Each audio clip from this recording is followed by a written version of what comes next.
بسم اللہ الرحمن الرحیم۔ عزیز طلبہ و طالبات، السلام علیکم۔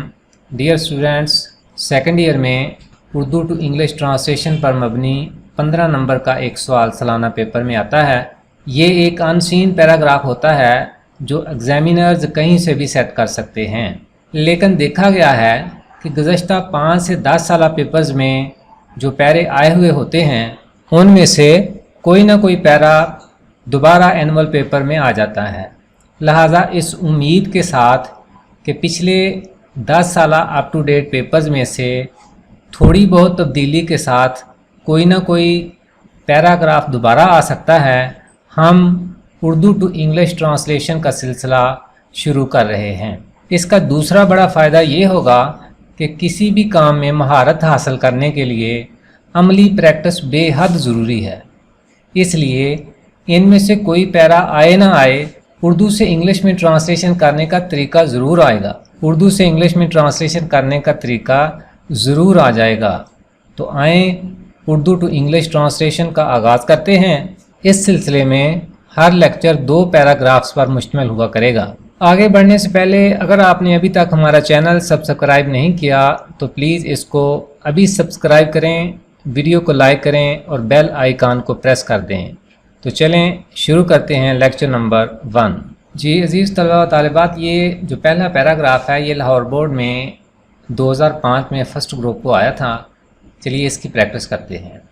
موجودہ حالات میں سب سے اہم ضرورت پیداوار بڑھانے اور قیمتوں کو کم کرنے کی ہے۔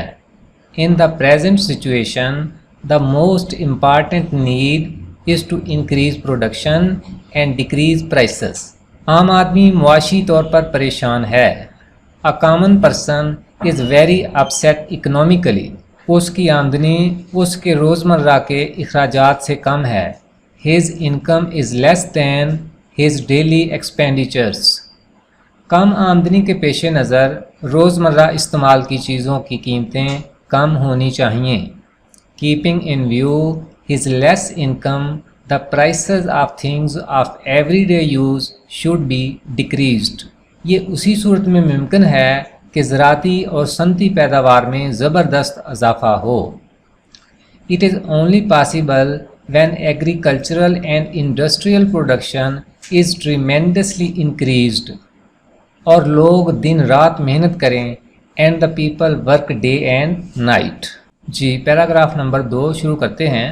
ہمارے اسکولوں میں بچوں کو جسمانی سزا دی جاتی ہے۔ Physical punishment is awarded to children in our schools۔ اس کا مقصد بظاہر بچے کی اصلاح کرنا ہوتا ہے۔ Apparently its aim is to reform the child۔ لیکن دیکھا گیا ہے کہ سزا کی وجہ سے بچے خود اعتمادی کھو دیتے ہیں۔ But it has been noted that the children lose their self-confidence because of punishment۔